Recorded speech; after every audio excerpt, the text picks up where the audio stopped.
It was supposed to be an ordinary Sunday dinner. The steaming dumplings sat at the table's center, chopsticks neatly aligned, teacups half full. The kind of scene families share to show harmony still holds. Then he said it.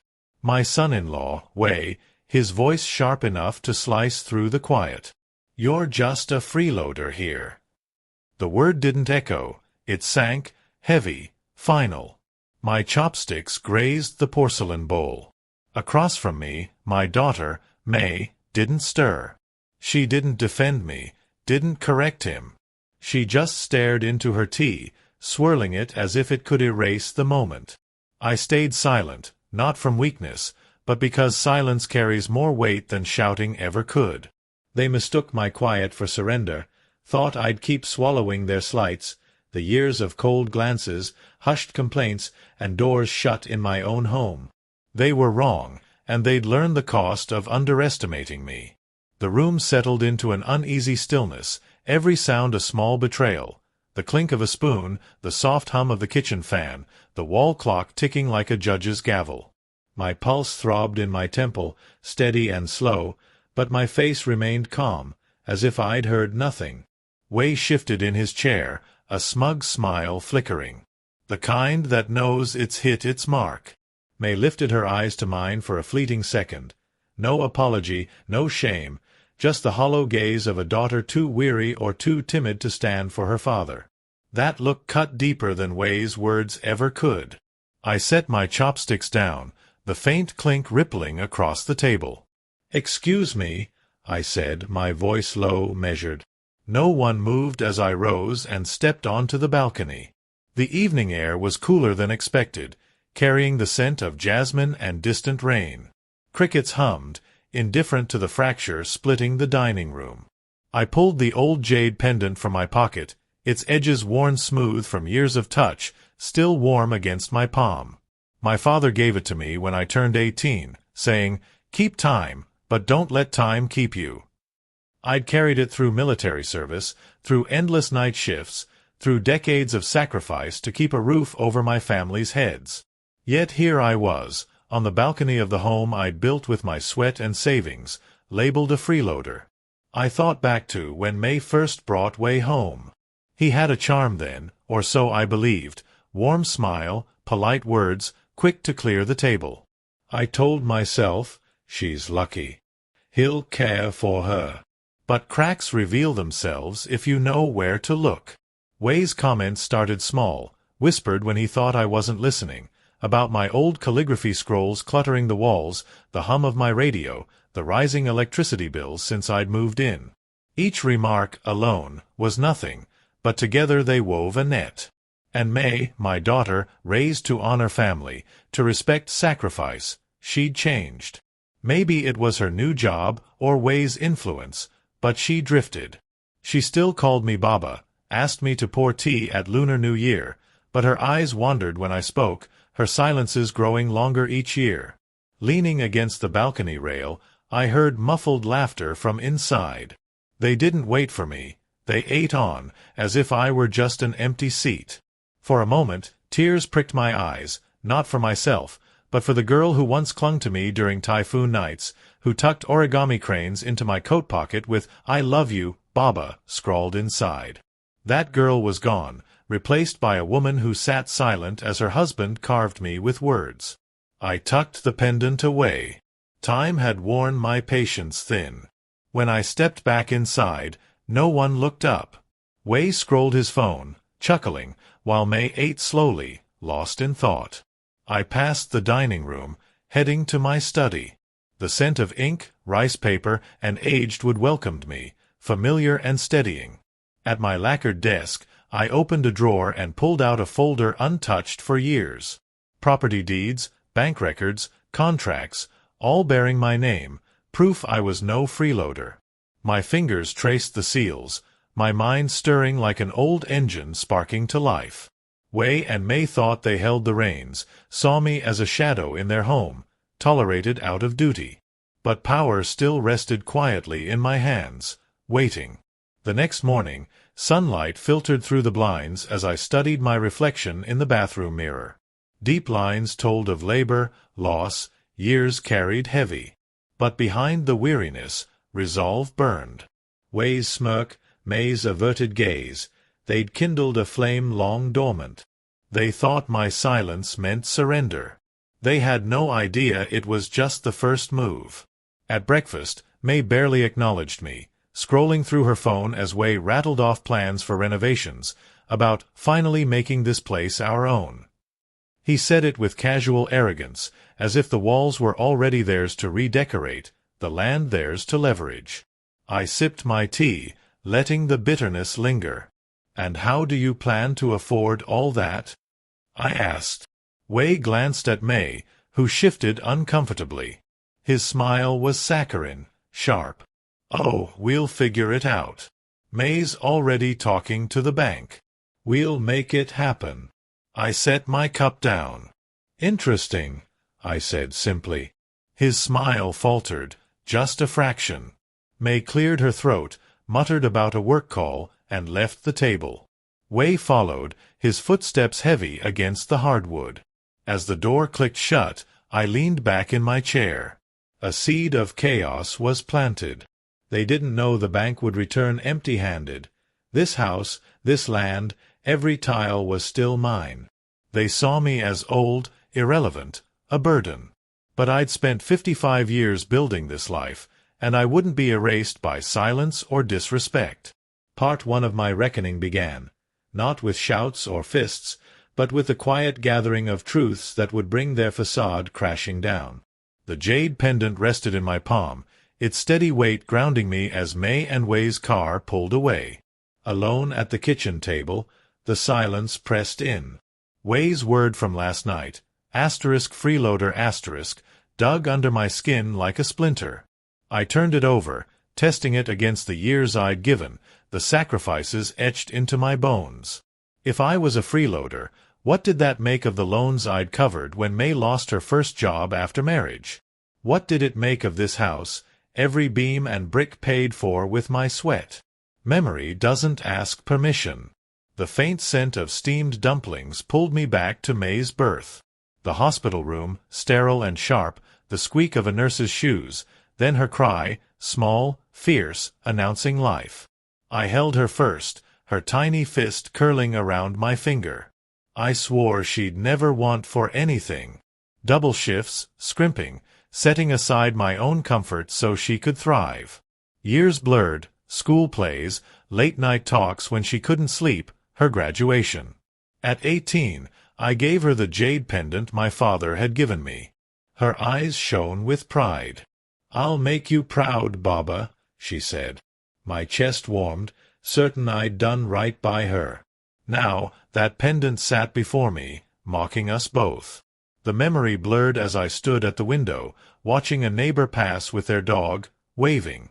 I forced a nod, but inside, I was hollow. To them, we looked like a perfect family. Nice house, married daughter, respectable son-in-law, a father aging in peace. They didn't hear the barbs behind closed doors, didn't see May look away instead of at me. By mid-morning, I couldn't sit still. In my study, I spread the folder's contents across the desk. Deeds, trust accounts, bank letters. A silent chorus reminding me my name wasn't erased. Way's smug "our home" rang in my ears. He thought time had softened me, made me irrelevant. His mistake. My phone buzzed. "May." I answered after a beat. Her voice was cautious, like stepping on thin ice. "Baba, Way and I were thinking, maybe you could sign something. Just a formality. It'd help with the bank." I let the silence stretch until she fidgeted on the other end. "A formality?" I echoed, tasting the word. "What exactly am I formalizing, May?" She sighed. "Look, Baba, it's just paperwork. You wouldn't have to worry. We'd handle everything." I closed my eyes. "And where does that leave me?" A pause, then, softer. "With us. Always with us." But the words were brittle, empty. She knew it, and so did I. "I'll think about it," I said, voice flat, and hung up. My hand trembled, not from fear, but from the weight of realization. My daughter, who once slipped origami cranes into my coat, was asking me to sign myself out of my own life. A signature, and I'd be a guest in my home, at the mercy of her tolerance and Way's contempt. I paced the study, anger, sorrow, and disbelief crashing in waves, each leaving sharper clarity. I thought of my late wife, her laughter filling this house, her hands dusting flour while making mooncakes. What would she think of this family, reduced to cold shoulders and whispered scorn? By noon, I knew I needed counsel. I needed counsel from someone who saw me as more than a burden. I dialed an old number, Hiroshi, a friend from my army days, now a lawyer. His voice came through, steady as ever. "Long time, old man," he said, warmth in his tone. "Not long enough," I replied, softening. "I need advice on property law." I explained everything: the house, the deed, the bank talks, Way's insult at dinner. When I finished, Hiroshi let out a low whistle. "They've got nerve. Think you'll just fade away?" "They do," I said. "Don't let them," he replied. "The house is yours, legally. They can't mortgage it without your signature. You've got more leverage than you think." Leverage. The word rooted itself in my mind. I thanked him, promised to reconnect soon, and hung up. That afternoon, I sat in the living room, staring at the old calligraphy scroll Way mocked. I remembered May napping against my shoulder as I read to her, her small breaths syncing with mine. I saw her open her university acceptance letter, her face alight with pride. Now, the scroll was just decor, derided, unwanted, like me. As evening neared, I heard tires on gravel. May and Way were home. I straightened, waiting. Way entered first, his steps sharp against the tile like a metronome. No smile, no greeting, just his briefcase hitting the counter. May followed, her scarf loose, eyes tired. "Baba," she said faintly. "Daughter," I replied. Way sorted through mail, pausing at an envelope with a bank logo. His eyes flickered before he tucked it away. "Dinner in an hour," he said curtly, heading to the kitchen. May lingered, looking like she might speak, but then muttered, "Rough day," and followed him. I stayed put, listening to pots clatter, their muffled voices plotting behind the kitchen door. Their world spun on, with me invisible in plain sight. Once, that might have hurt. Now, it honed my resolve.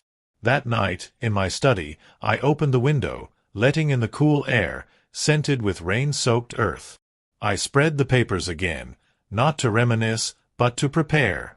My silence was over. The plan wasn't fully formed, but its edges gleamed: documents, leverage, old allies, and patience, my greatest weapon. I closed the folder, slid it back, and whispered, not weakness, preparation. The words felt like a vow. Upstairs, their laughter drifted, soft, conspiratorial, as if the house was already theirs. I sat in the dark, hand on the jade pendant, and smiled. Time was on my side. The next morning, Way's hurried steps echoed down the hall, each one striking like a gavel claiming control. I sat in the kitchen, sipping tea, listening. He was on the phone, voice low but firm. "Yes, I know. We'll have his signature soon. Don't worry. He's old. He won't resist. Just keep the numbers ready." My jaw tightened, but I stayed still. His words slithered through the air, toxic, invasive. He didn't know I could hear, or didn't care. Either way, it confirmed my suspicions. The papers May wanted signed weren't formalities. They were the keys to my house, my land, my life's equity. I set my cup down, the faint clink louder than his voice. He paused, perhaps sensing his words had carried too far, then shut the bedroom door, muffling his tone. I leaned back, letting the quiet settle. My silence had emboldened them, mistaking patience for fragility, restraint for surrender. But silence gave me time. Time to think, to plan, to prepare. When May joined me at the table, her hair still damp from the shower, her scarf half-tied, I watched her closely. She moved slowly, weighed down. She poured tea, avoiding my eyes. "Big day?" I asked, casual. She nodded, forcing a smile. "Meetings, deadlines. You know how it is." "I do," I said, voice steady with an edge. "I also know you've been talking to the bank." Her cup froze mid-air. She blinked, caught. "Baba, I raised a hand, cutting her off. "Don't insult me by pretending. I'm old, but not deaf. Not blind." She swallowed, setting her cup down. "It's just, Wei wants to renovate, start fresh. We thought." "Thought what?" My tone sharpened. "That I'd sign away my life's work without a question?" The silence was heavy. She shifted, running a hand through her hair. "It's not like that, Baba. We want this place to feel like ours." I leaned forward, eyes locked on hers. "This place is mine, May. Every tile, every beam, every yuan, yours by inheritance someday, but not now. Not like this." Her shoulders slumped.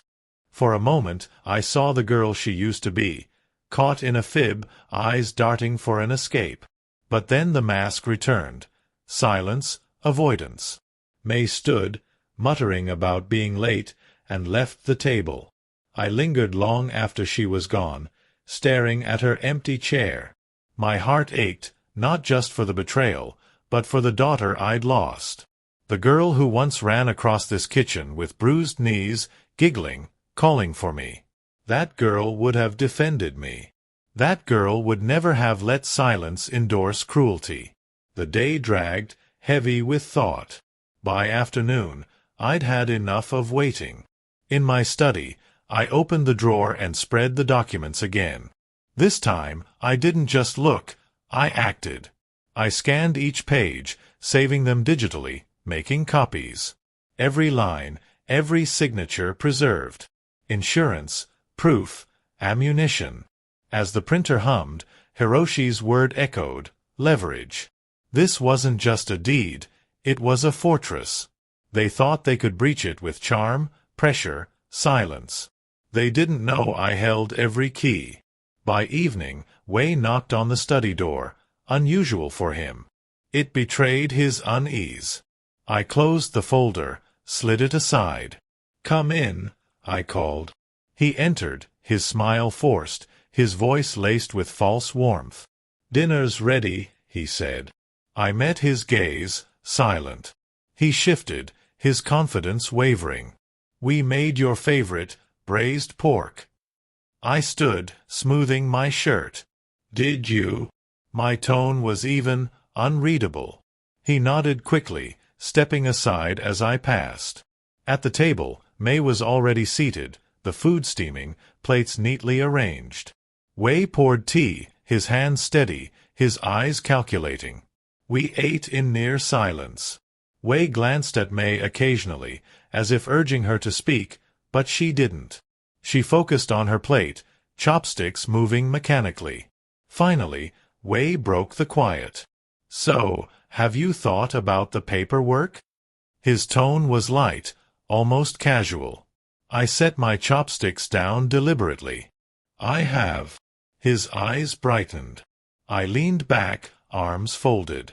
"And I'll decide when I'm ready. Not when you push. Not when the bank pushes. When I am ready." His smile froze. May cleared her throat, trying to ease the tension. "Baba, no one's pushing. We just—" I turned to her. "Don't lie to me, May." My words were firm, not loud. "You sit silent while he insults me in my own home. You sit silent while plans are made over my head. Silence may be easy for you, but for me, it's a choice. Remember that." Wei's face flushed, but he said nothing. The meal continued in strained quiet. When it ended, I excused myself, returning to the study. In its solitude, I exhaled deeply. My pulse steadied, my mind cleared. Tonight was a test, and they'd revealed themselves. May's silence wasn't weakness, it was allegiance. Wei's push wasn't ambition, it was greed. My silence? It was a blade sharpening unseen. I turned off the desk lamp, the room cloaking itself in shadow. Passing their closed bedroom door, I heard low, urgent voices. "He won't hold out forever," Wei whispered. May's reply was softer, almost resigned. "I hope you're right." I paused, hand against the wall, listening. The words stung, but they crystallized my resolve. My daughter wasn't just silent, she was complicit. The burn of it cooled into determination. I walked on, the floor creaking beneath me. In my room, I set the jade pendant on the nightstand, its faint gleam steady in the dark. I lay back, eyes on the ceiling. They thought time was against me, patience a surrender. But every moment brought me closer, not to defeat, but to the instant they'd face the truth of what silence can become when wielded by the man they dismissed. When that moment came, there'd be no shouting, no chaos, just undeniable truth laid bare. I closed my eyes, a faint smile curling my lips. The plan was taking shape, and they didn't even know they'd already lost. Morning light sliced through the blinds, painting the room in gold and shadow. I sat at the kitchen table, same seat as always, tea cooling before me. The house was too quiet for a place meant to hold life. Wei and May had left early, their absence a relief I hadn't known I needed. Then the landline rang, rare enough to make me pause. I picked up, and a familiar voice filled the line. "Still breathing, old man?" I couldn't help but smile. "Hiroshi, it's been too long." "Not long enough," he chuckled, then his tone shifted. "I've been thinking about what you said, the house, the pressure." I did some digging. My fingers tightened on the receiver. "And?" "You're right. They've been making inquiries. The bank's on edge. Without your signature, they've got nothing. But if they get it, you're out. Completely out." The words weren't new, but they landed heavy. "I expected as much," I murmured. "Look," Hiroshi continued, "I can draw up protections, a trust, something they can't touch. But you need to decide. Soon." I closed my eyes, the lines hummed steady. "I'll come by," I said. "Tomorrow." After I hung up, I sat in the silence, letting the ideas settle. Trust, protection, words that meant power, choice. Wei's smirk, May's silence, their late-night whispers echoed in my mind. They thought me powerless. They were wrong. That afternoon, I left the house. The air was crisp, scented with damp leaves. I walked to the old tea-house on the main street, its faded sign and familiar wooden tables unchanged for decades. The bell jingled as I entered, drawing a few glances. Small towns hold their faces close, even as years carve deeper lines. I slid into a corner booth, ordered jasmine tea, and waited. Soon, Hiroshi walked in, older but with a steady grip as he shook my hand. He dropped a manila folder on the table. "Everything you need," he said. I raised an eyebrow. "You work fast." He shrugged. "Some things deserve speed, especially when I hear how your son-in-law talks." I frowned. "You heard." "Word spreads," he said. "Small towns. Wei's been less discreet than he thinks. People notice when someone acts like they already own what's yours." I sipped my tea, its warmth grounding me. "So it's not just me." "Oh, they see it," Hiroshi said with a thin smile. "The trick is making sure they see you, not the story he's spinning." I opened the folder, scanning the papers, trust agreements, protective clauses, legal armor. Each line fortified the walls between me and those who sought to erase me. "Sign here," Hiroshi said, tapping a line. "This locks the house down." They can live in it, but control? Gone. It's yours until you say otherwise. The pen felt heavy, heavier than it should. Signing was more than protection. It was drawing a line, choosing a side. I thought of May's downcast eyes, Way's voice cutting like a blade. My name was on the deed. It would stay there. I signed. Sliding the papers back, I felt a shift, a weight lifted, not because the fight was over, but because I'd chosen to fight. Hiroshi tucked the folder away. "Good," he said. "Now let's see how they react when their ground isn't so solid." We parted outside the tea house, the sun dipping behind the trees. I walked home slowly, each step deliberate. Way's car was in the driveway. Through the window, I saw him at the counter, pouring tea, shoulders tense. May sat at the table, head in her hands. Something had gone wrong. I pushed open the door, the hinge creaking. Their heads snapped up. Way forced a smile that didn't reach his eyes. "Dinner's almost ready," he said.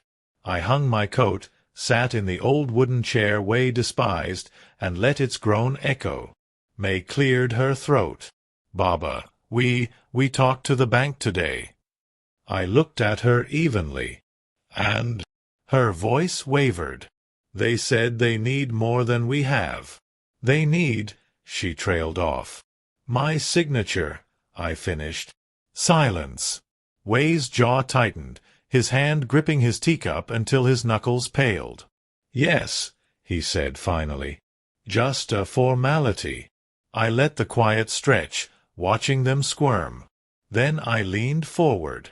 "A formality," I repeated softly. "Is that what you told the banker? That the old man would roll over? Hand you the keys without a word?" Way opened his mouth, but I raised a hand. "Don't. I've heard enough lies in this house." May shifted, face pale. "Baba, it's not—" "It is," I cut in. "You wanted my silence to mean surrender, but it doesn't. It means I've been watching, listening, preparing." Way scoffed, trying to reclaim control. "Preparing for what?" I stood slowly, every motion heavy with intent. "For the day you learn this house isn't yours. Not now. Not ever." His smirk flickered. May looked away, shame crossing her face. I poured myself a glass of water, letting the sound fill the room. "Enjoy dinner," I said, leaving them in their thick silence. Upstairs, I locked Hiroshi's folder in the drawer. Outside, the night deepened, stars scattered across the sky. From below, muffled voices rose, urgent, angry, desperate. I didn't need to hear the words to know their plans were unraveling. Tonight, I'd shifted the ground. The jade pendant ticked in my palm, time moving with me, not against me. The next day, the house held a strange quiet. Way moved like a caged storm, slamming drawers, letting doors snap shut, each motion screaming what he wouldn't say. May was quieter, her words stolen entirely. I watched from my chair, my presence a shadow they couldn't shake. By mid-morning, I needed air. I walked to Lotus Park, its worn benches and koi pond a familiar refuge. I hadn't been there in years, but the gravel's crunch underfoot felt like an old rhythm. Sitting by the pond, a voice broke my thoughts. "Don't tell me you've traded that old chair for park benches." I turned to see Kenji, a friend from my factory days, his hair white, back stooped, but eyes sharp. "Kenji," I said, shaking his hand. His laugh pulled me back to the clatter of machines, the smell of oil, the bond of men who worked side by side. We caught up, his kids, his grandkids, my May. The pause after her name said more than I intended. Kenji leaned back, arms crossed. "I've heard things," he said carefully, "about your house, Way." I stared at the pond's ripples. "People talk." "They do," he agreed. "And they're right. Word is, Way's saying you're living off them. Dead weight." The words didn't sting as they once might have. Not anymore. Now they've only confirmed what I knew, I said quietly. Kenji chuckled. Wei doesn't know you at all, then. You've carried others your whole life. You don't forget how to stand. I gave a faint smile. You always could read a man. He leaned closer. If you need a hand, call me. I mean it. I've got friends, old friends, who remember who you are. Don't let them write you out of your own life. His words struck deep, a reminder of what I'd been missing. In that house, I'd been reduced to silence, invisible. But out here I was still me, the man who built, provided, endured. As the afternoon sun glinted off the pond, I vowed not to fight alone. Allies mattered, especially old ones. Back home, Wei was on the phone at the counter, his back to me as I entered, voice low. He didn't notice me. May sat at the table, pale, eyes distant. She looked up, and for the first time in weeks, I saw uncertainty flicker in her gaze. "Baba," she said hesitantly, "were you out today?" "Yes," I replied simply. "With who?" "An old friend."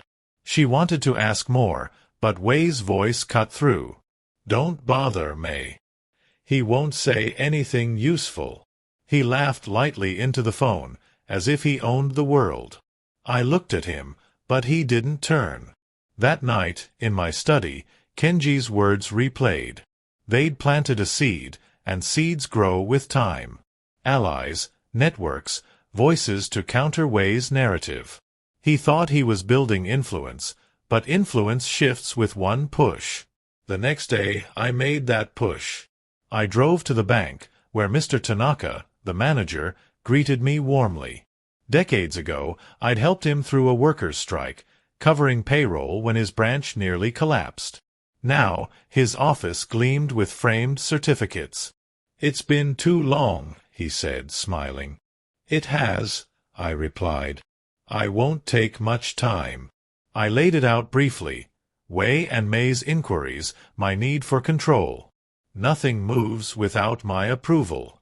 Tanaka nodded. "I understand. They've been saying the house is practically theirs." I met his gaze. "That's a story, not a fact. The facts are in my name." He smiled faintly. "Good to know. We'll keep it on record." Leaving the bank, I felt my reputation solidify. Wei's whispers could be drowned by truth. That evening, May was alone in the kitchen, looking worn, caught between silence and loyalty. "Baba," she started, voice low. "I didn't know you went to the bank." I poured water, silent. She rubbed her forehead.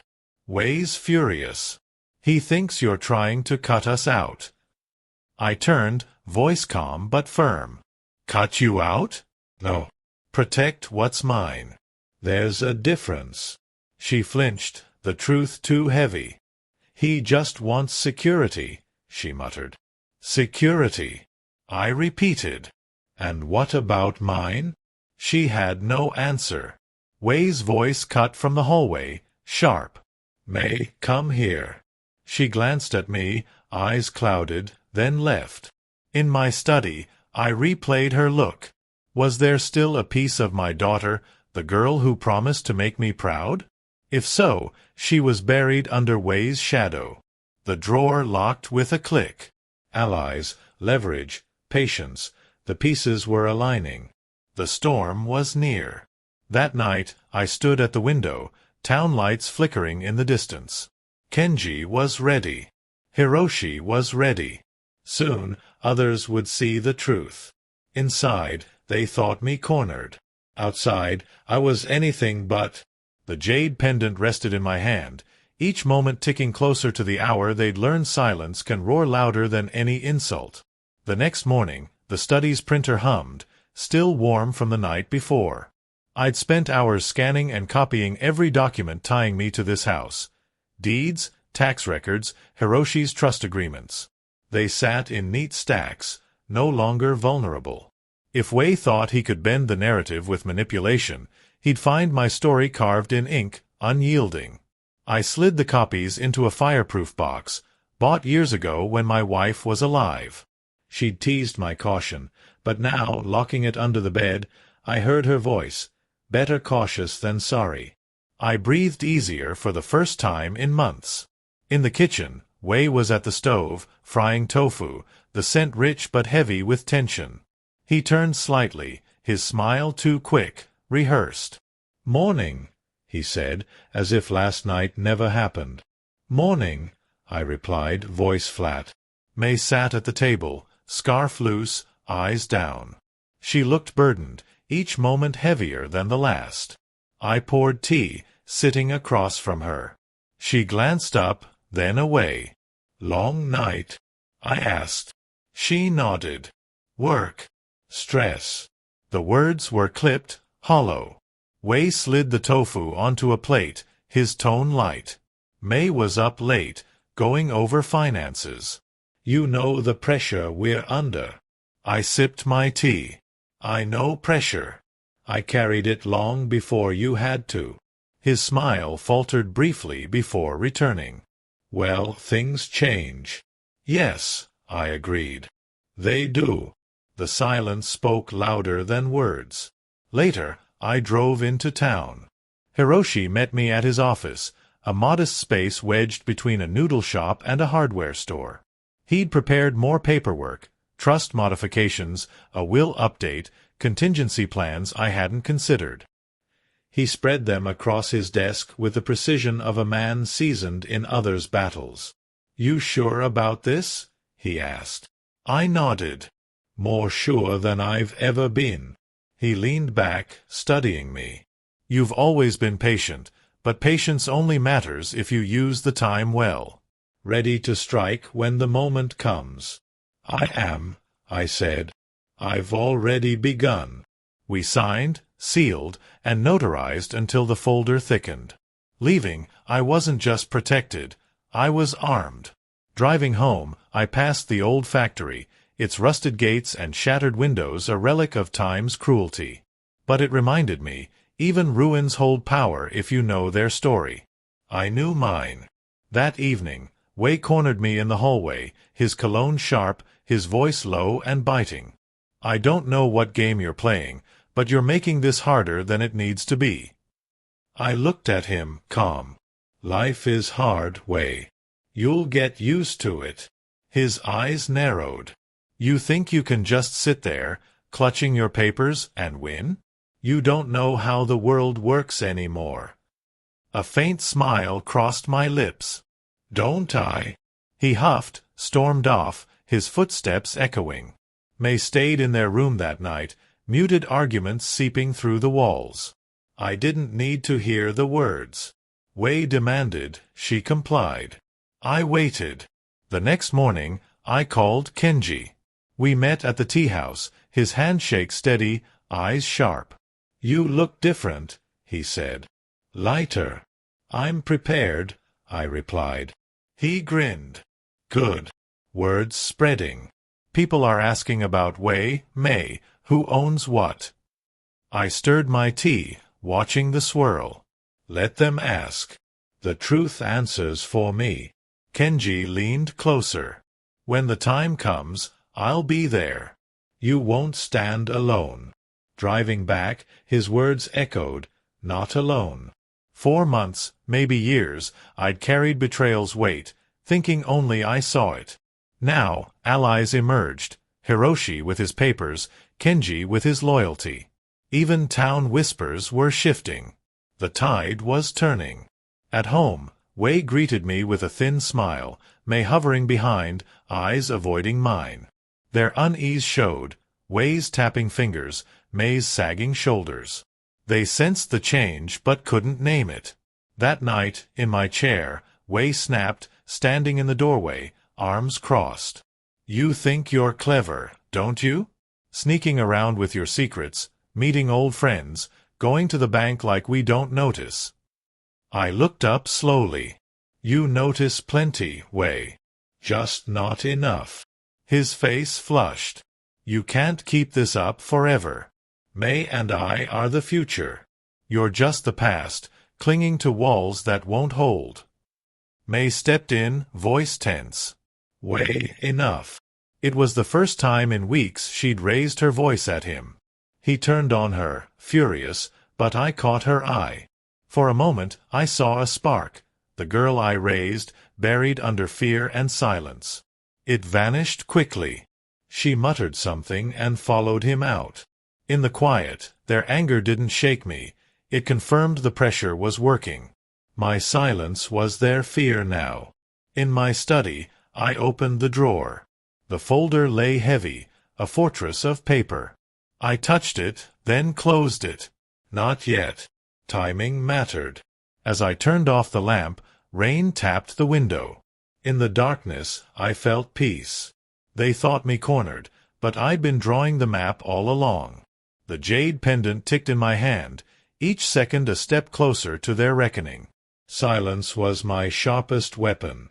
The first crack in their facade came from outside, as cracks often do. It was Tuesday afternoon when the phone rang in the kitchen. I wasn't meant to hear, but walls don't hide truth. Wei answered, voice low, urgent. What do you mean the contractor's pulling out? They can't. We have a deposit coming. A pause. Then, sharper, who told them we don't own the property outright? That's not their business. We're managing it. It's ours. The silence stretched, the refrigerator's hum louder than his words. Fine, he hissed. We'll fix it. Don't cancel yet. He slammed the phone down, rattling a picture frame. Moments later, he stormed into the living room where I sat, newspaper open. You, he snapped. What have you been telling people? I folded the paper, met his eyes calmly. The truth. His face reddened. You've poisoned the well. Now no one wants to work with us. You think this is funny? You think you can ruin everything? I set the paper aside, voice steady. I don't need to ruin anything, Wei. Lies collapse on their own. May entered then, drawn by the raised voices. She looked from Wei to me, her jaw tight. What happened? Wei spun on her. Our contractor backed out. They said they can't risk working until ownership's clear. May's shoulders slumped, her hands rubbing her temples. Not this again. I watched her closely. It will be, until you learn the difference between stories and facts. She glanced at me, then away. Wei's glare could have shattered porcelain. This isn't over, he said through gritted teeth. No, I agreed softly. It's only beginning. That night, their argument seeped through their closed door. Words like trust, signature, and leverage drifted out. Wei's voice spiked. He's doing this on purpose, sabotaging us. May's reply was muffled, weary. I didn't need to hear more. It was the sound of a woman torn between loyalty and fear. The next day, the tension thickened. Wei barely acknowledged me. May left early, returned late, the silence between us heavier. But outside, whispers spread. At the tea-house, I overheard neighbors, heard the bank shut them down. Guess the old man still holds the cards. I sipped my tea, silent, but inside, the tide was turning. Kenji stopped by later that week, knocking once before letting himself in, as old friends do. Wei's eyes narrowed, but he forced a smile. Can I help you? No, Kenji said flatly. I'm here for him. He nodded at me. On the balcony, he lowered his voice. People are taking sides. Words out Wei's calling you a burden, but others say you're the one holding this place together. I nodded. Truth surfaces. He smiled faintly. They're cracking. Keep steady. As he left, Wei stood in the doorway, arms crossed, eyes cold. You're rallying people, he accused. I met his gaze. I don't need to. I let them see. His lips curled. Enjoy your little victories. They won't last.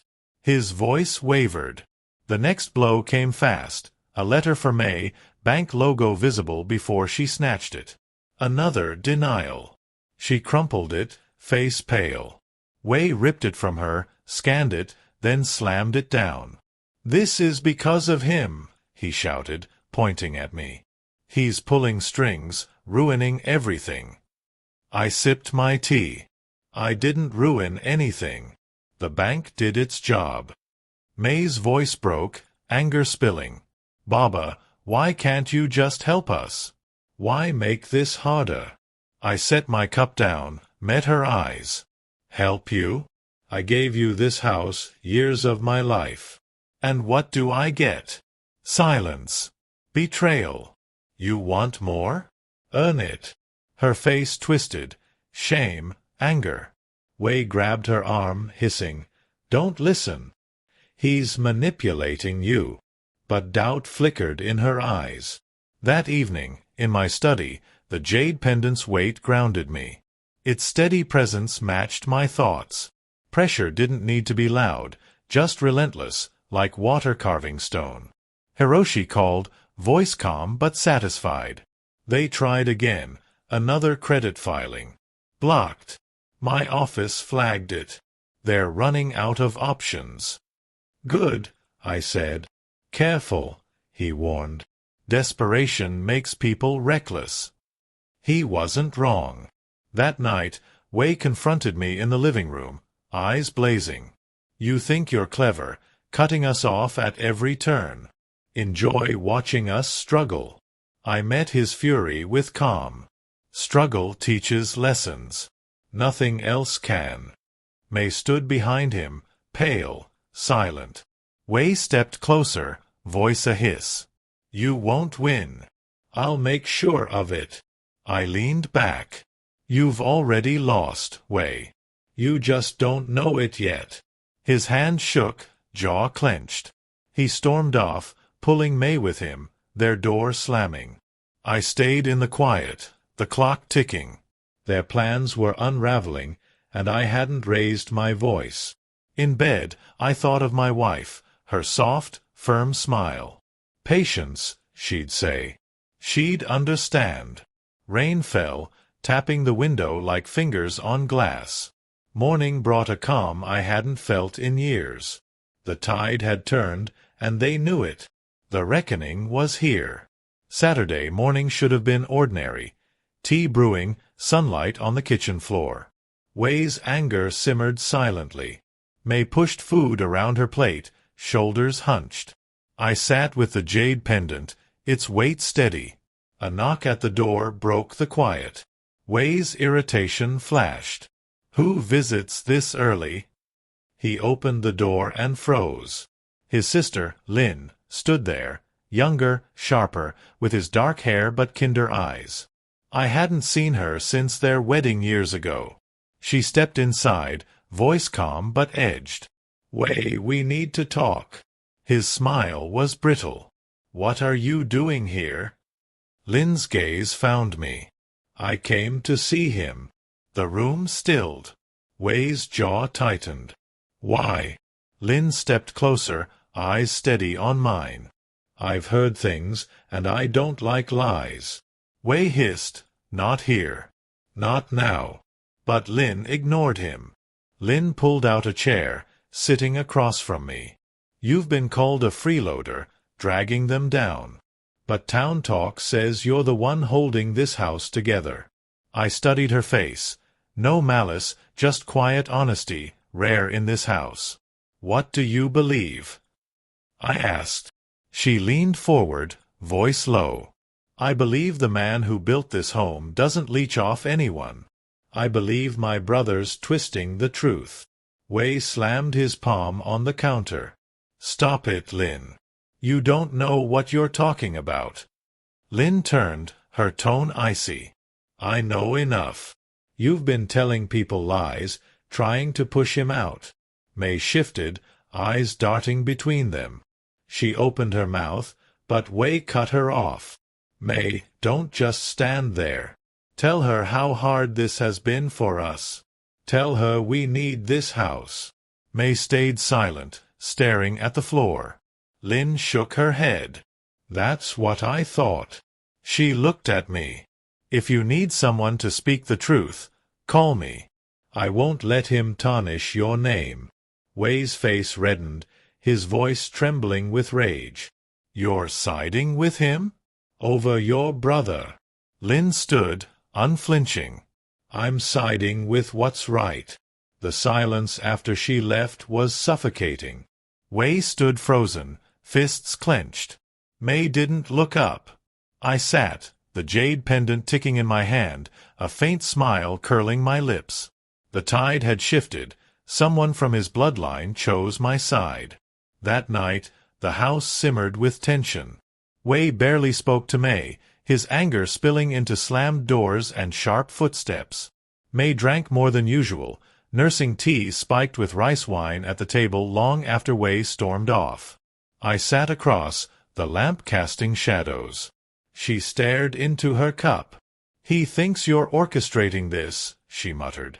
I watched her. And you? Her jaw tightened. I don't know what to think anymore. Her eyes, tired, met mine. Everything's falling apart. Things fall apart when built on lies, I said quietly. She flinched, looked away. After a long silence, she whispered, Sometimes I wonder if I made the wrong choice. I leaned forward. It's never too late to make the right one. She didn't answer, just finished her drink and walked off slowly. The days after carried change. Town whispers grew louder. At the tea-house, voices carried, Wei's overreached, trying to take what's not his. Another nodded. The old man's steady. He knows what he's doing. I didn't speak. The community did for me. Wei felt it. His shoulders stiffened in town, his smiles forced. One evening, on the balcony, the air thick with rain, May joined me, holding a teacup, staring at the garden. Baba, she said softly, do you think about Mama, what she'd say about this? I turned the jade pendant, its steady presence grounding. Every day.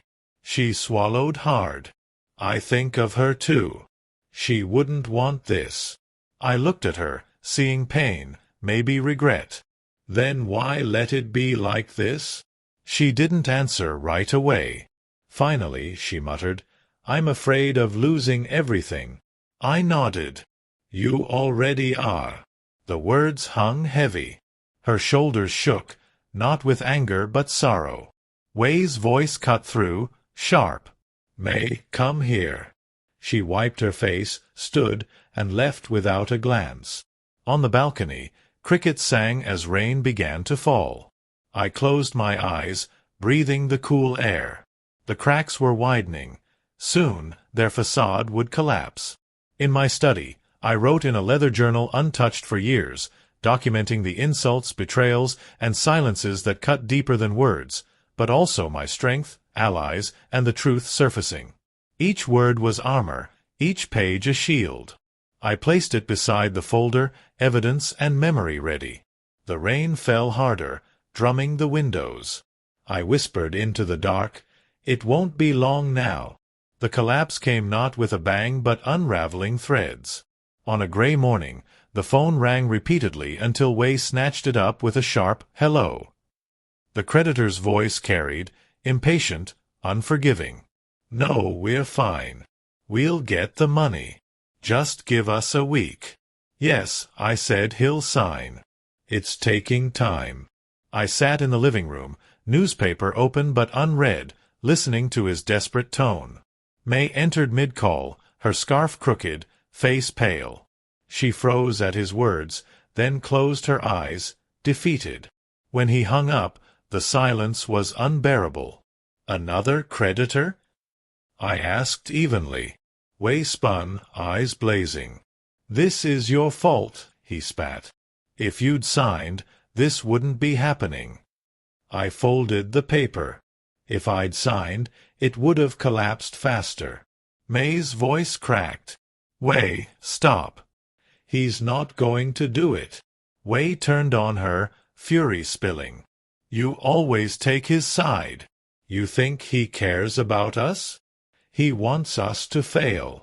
May's eyes met mine, not looking away this time. Her silence wasn't agreement, it was exhaustion.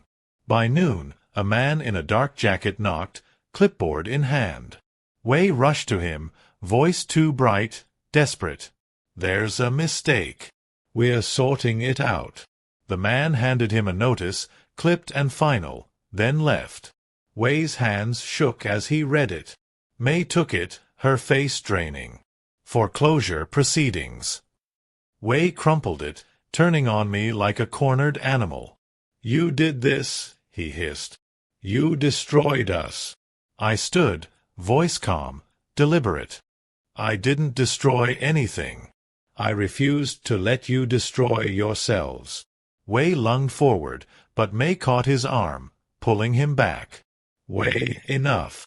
Her voice was sharp, and for the first time, he didn't push back. He stood between us, chest heaving, torn between anger and shame. That night, the house was chaos. Wei shouted, May pleaded, their words bleeding through the walls. I stayed in my study, the jade pendant on the desk, its steady weight cutting through their noise. Time was finishing my work. The next morning, Wei's facade shattered. He stormed into my study, hair unkempt, eyes wild, slamming his hands on the desk. "Do you want us ruined? Is that it?" I met his gaze evenly. "I want honesty, respect, things you've never offered." His voice broke, a scream tearing out. "You're just an old man clinging to power." I leaned forward, voice low. "Power isn't given. It's built. And I built it." May appeared in the doorway, face drawn. "Wei, stop," she said softly. "He's right." Wei spun, staring as if she'd struck him. "You're siding with him?" May's shoulders slumped. "I'm tired. Tired of lies, of pretending this house is ours when it isn't. We failed." Wei's hand rose, striking her cheek. The sound echoed. She didn't flinch, just closed her eyes, the weight of years pressing down. I rose, walked past them to the living room. The air was heavy, the house sagging under their desperation. Outside, neighbors gathered, their murmurs audible, eyes on our home. The whispers were now open talk. That afternoon, another knock came, not a creditor, but Hiroshi, standing tall with a folder. He nodded to me, then faced Wei and May. "It's time," he said simply. Wei's voice cracked. "Time for what?" Hiroshi opened the folder deliberately. "These are the protections your father put in place. Trust, deeds, filings. This house is his, untouchable. Nothing you've tried changes that." Wei's face paled, his lips parting soundlessly. May sank into a chair, head in her hands. I spoke, voice quiet but sharp. "I was silent because I was patient. I let you think you were winning, let you believe I was weak. Now you see the truth. I'm not a freeloader. I'm the foundation you tried to erase." Wei trembled, his fury collapsing into fear. "You can't just—" "I can," I cut in. "And I have." Silence fell, broken only by the clock's ticking. As Hiroshi left, I closed the door. Wei stood frozen, his world crumbling. May looked at me, eyes full of regret, shame, perhaps a trace of love. "I'm sorry, Baba," she whispered. I nodded, silent. Sorry was too small. That night, the house was quiet, a stillness it hadn't held in years. Wei locked himself in their room. May sat at the table, staring at nothing, long after the lights dimmed. I sat in my chair, the jade pendant steady in my hand, the storm broken. The collapse came not with rage, but with truth, patience, and time's weight. Closing my eyes, I heard my wife's voice, soft, steady. "Patience, always patience." I smiled. Patience had brought me here, where lies lay ruined and truth stood tall.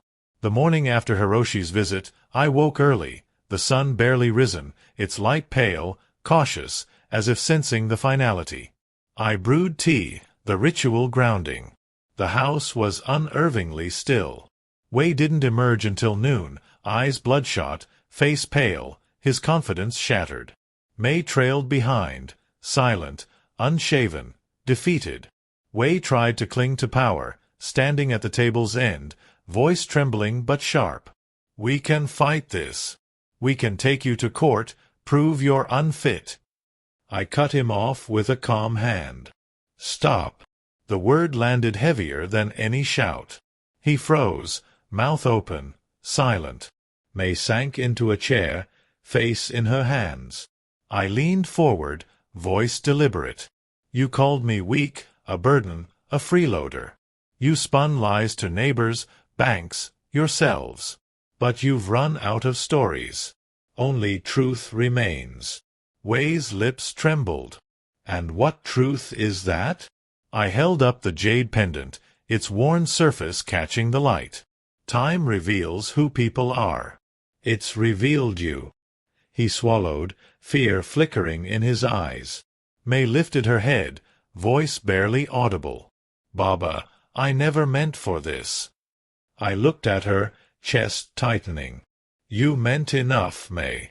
You meant it when you sat silent as he insulted me in my home. You meant it when you asked me to sign away my life's work. Silence is a choice, and you chose against me." Her eyes glistened, searching for words that didn't come. Wei clutched her arm, but she pulled away weakly, unable to defend them. I walked to the study, returned with an envelope, and slid it across the table to Wei. His eyes darted to it, suspicion etched on his face. "What's this?" Wei demanded, voice trembling. I sat back, hands folded. "The final piece. Open it." He tore into the envelope with shaking fingers. Inside was a notarized letter, stark and undeniable, stating the house, land, and trust were secured irrevocably in my name. Upon my passing, the estate would go not to Mei or Wei, but to a charitable foundation for veterans' families. Wei's breath hitched, his face ashen. You gave it away. To strangers." "Not strangers," I corrected softly. "To those who understand sacrifice, loyalty, things this house has forgotten." Mei's face paled, her lips quivering as she stared at the paper. "Baba, why?" I met her eyes, voice steady but heavy.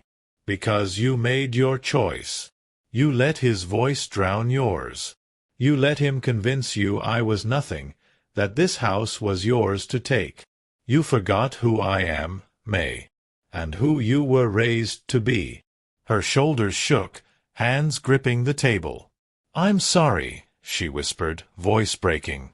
"But sorry, I'd learned, only matters before the damage is done." Wei erupted, shoving the letter back at me. "You're vindictive. You'd rather see us ruined than help your family. Pathetic." I stood, my shadow stretching across the floor, and met his gaze. "No, Wei. I'm free. That's something you'll never understand." His rage faltered, collapsing into silence. He sank into a chair, eyes hollow, breath shallow. Mei sat broken, staring at the letter like a mirror reflecting someone she didn't know. I slipped the jade pendant into my pocket, its weight steady against my chest. "You thought my silence was weakness," I said, voice quiet, final. "But it gave me time to prepare, protect, take back what's mine. And now to let go." I walked to the front door, opening it wide. Cool air rushed in, scented with rain and jasmine. I turned back. "This is my house. You may live here, but you'll never own it. Not now, not ever." Wei's eyes widened, speechless. Mei bowed her head, lips tight. For once, neither had a word left. I stepped onto the balcony, the wood creaking underfoot. The door clicked shut behind me, a final verdict. The garden stretched out, dew glistening on the grass. Neighbors paused across the street, their eyes carrying the truth Wei tried to bury. They knew. I breathed in the morning air, the world lighter, clearer, the weight of years lifted. The jade pendant rested in my hand, no longer a call to patience but a symbol of release. My silence had ended. My dignity was restored. Behind me, Wei and Mei sat in the ruins of their making. Justice had come, not with shouts or fists, but with the quiet power of truth. Closing my eyes, the sun warm on my face, I knew that was enough.